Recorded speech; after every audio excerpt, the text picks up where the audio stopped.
Ugh. Hey, what's going on, guys? The Milktooth is the next up in Bandai's 30 Minutes Missions Armored Core series of kits that we're going to be checking out here today. Really quite interesting design here for this one, and quite the weapons loadout, so it's a little bit kind of thicker of a box as we do have a lot of stuff in here, it would seem. And the great thing about this series for all of them is that they're super highly detailed, fantastic builds, just really nice quality on these kits. So definitely looking forward to checking this one out. Let's go ahead and get into it for today's video. Alright, so here for the rad CC3000 Wrecker, the Milktooth Honest Brute. It definitely has a Wrecker sort of look to it with that yellow color scheme. It definitely has a sort of like construction equipment sort of look to it that I really like with this one. But of course, again, as you can see, it's loaded up with some seriously heavy weaponry there. That chainsaw weapon in particular certainly adding to the construction equipment look of this, I feel like. But the illustration on the front looking awesome there with all the weathering and lighting effects. And over on this side, the close-up action shot there with the chainsaws extended. Definitely a really cool looking box art here on the front. And again, on the side here, this is the 5th release in the line, and you can see it's a relatively thick box for this one, so we got a good amount of stuff inside. And on the bottom of the box, we get some photos of the actual kit here, the built and painted kit, a close-up of the head. Now I wonder if we're going to have like a sticker for the eyes there on the front of the face, this kind of array of dots there essentially. Definitely going to be much better if you go ahead and paint that in, either with a Gundam marker or whatever. But here you can see how the kit is going to look with those very large weapons there on it in a couple of different poses. Here's how it's going to look completely unpainted, just straight out of the box. And then we've got a QR code to check out more about the Armored Core 6 game. It looks like we are going to have some sticker decals included as well. That does seem to be kind of the norm for this line for like the faction markings. And then on the top of the box, a breakdown of the different weapons that we've got, both handheld, arm mounted, and back mounted there, and then the different sections of the main body itself. So just kind of typical Armored Core styling there. But let's go ahead and get into this, checking out the contents inside. There's those stickers. So as I said, basically just a couple of like faction marking stickers that you can place on this. In this case, we have one large one, one medium one, and 4 smaller ones there. And as for the instruction manual, here we've got once again a breakdown of the different sections and photos of the built and painted kit there, the weaponry, and some information there at the bottom. On the back side, the painting guide, a color set, and then showing how this can be customized by using some different weapons. In this case, weapons from the weapon set 5, which we took a look at in the last video. Check that out in case you missed that in the review of the Melender. We also took a look at the weapon set 5 there. So that was a very cool set. And here on the inside of the manual, we've just got our parts list there in color, and the beginning of the construction is going to be in color here up and through the torso and the beginning of the arms looks like. But then after that, we're onto the inside of the manual where everything is going to be here in black and white. But looks like a lot of parts there, and it's going to be pretty cool once everything is all equipped onto this guy. All right, and here on Runner A1 is going to be one of the things that I'm looking forward to most about this release is just the very unique and interesting color scheme. How you have this like kind of pale yellow here across the bottom, this dark green over here on the side, this brownish green kind of color up at the top, and then this kind of nasty kind of olive greenish yellow sort of color there for those parts through the middle. So really quite unique color scheme for this one. And then we've also got Runner A2, which is a copy of this section of the runner there. Runner B1 is going to be some more parts in that kind of standard construction equipment yellow sort of looking color there, while Runner B2 is going to be some more parts here in brown, which is going to be our primary color for like the joints and sort of mechanical aspects of this kit. That's continued on to runners C1 and C2 here, which is a copy of this section right there. It's a brownish color, but definitely also has a little bit of a greenish hue to it, which is, yeah, quite unique. The rest of our weapon and equipment parts are here in gray, and this is basically comprising what I would assume is going to be or is already announced as a weapon set, as a lot of these weapons that come with the main kits are then also available as weapon sets. So here we have runner OA1 here, like that. A lot of very nice details around on these. Of course, runner OB here, and you can get a sense of how large some of these weapons are going to be. Runner OC1 there with some of those chainsaw parts on there and some more bits. Runner OC2, a copy of this section of the runner, and that's it for everything. Let's go ahead and get it all put together and check it out.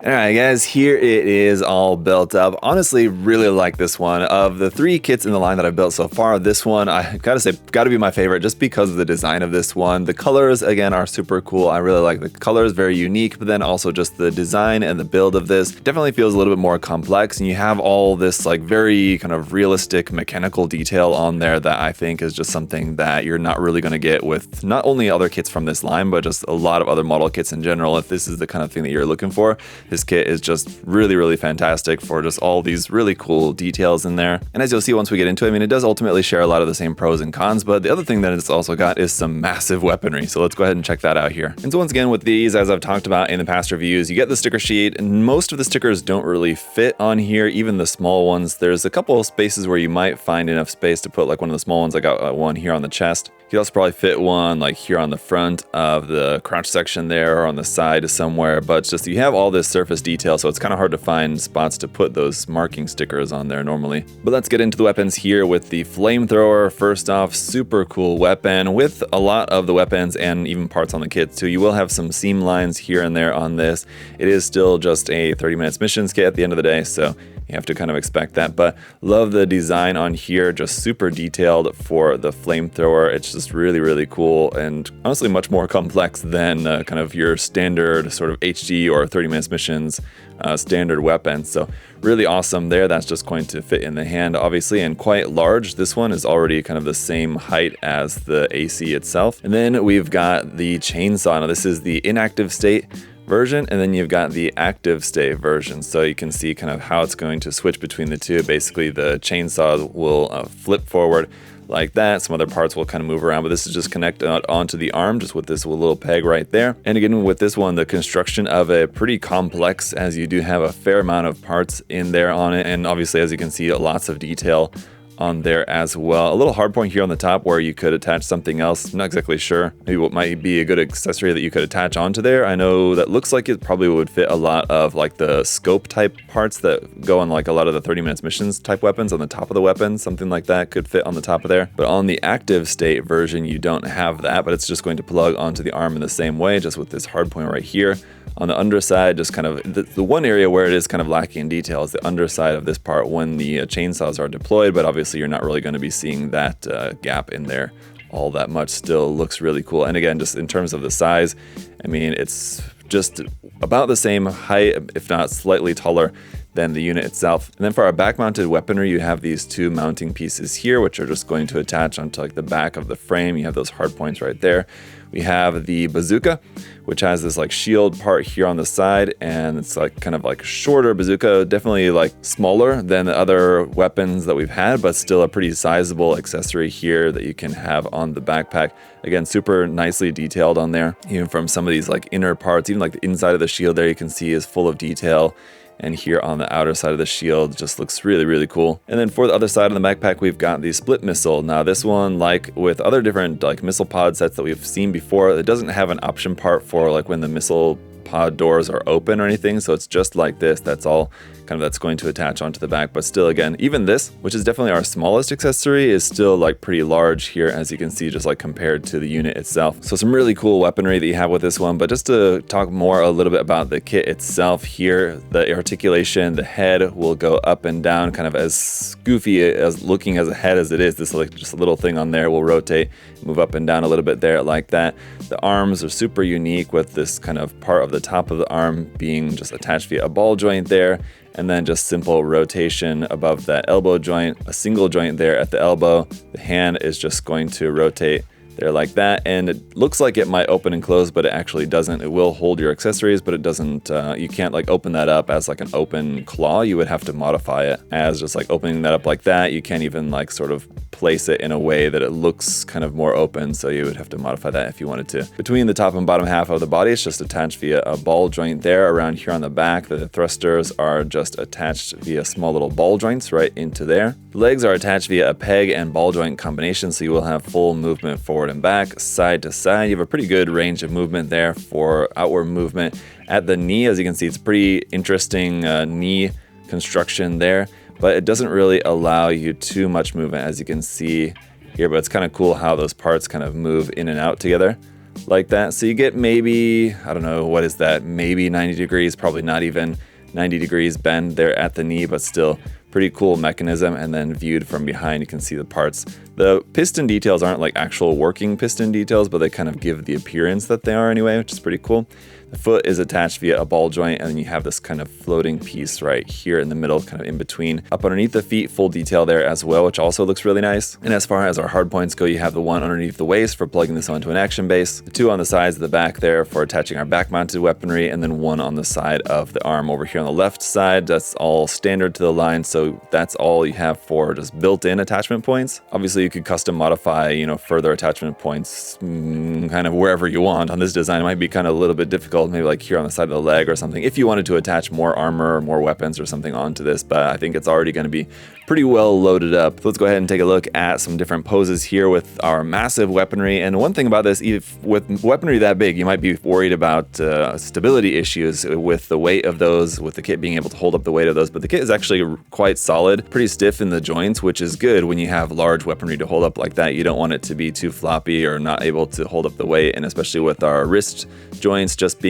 like a straight peg and not a ball joint, you're not having to worry about like the hands drooping at the wrist under the weight of the large weaponry. I guess like in this case, you only have the flamethrower is the only thing that's going to be handheld, but even that's quite large. The chainsaw being attached onto the arm is not going to weigh down the arm. You would maybe worry about the ball joint at the shoulder giving way under the weight of the chainsaw, but if you notice like kind of over time, if that starts to happen, you can always just tighten up that shoulder joint a little bit, and that shouldn't give you any problems. Obviously, the back-mounted weaponry is not going to be a problem at all, and the legs quite sturdy and stiff as well for holding up the weight of this if you're planning on keeping it on the ground, which this mech definitely looks good just in like grounded pose, but you can throw it up on an action base if you did want to have it in some sort of like jumping or flying pose, though I don't think it's really going to do a whole lot of flying necessarily. But again, just love the details on this one. As this is like common in the line, they're just packed with all this really awesome detail, which is fantastic. But aside from that, this one just has this really cool, like I said, kind of real world mechanical look to it that I think is just very unique. It's almost something that you can imagine as like a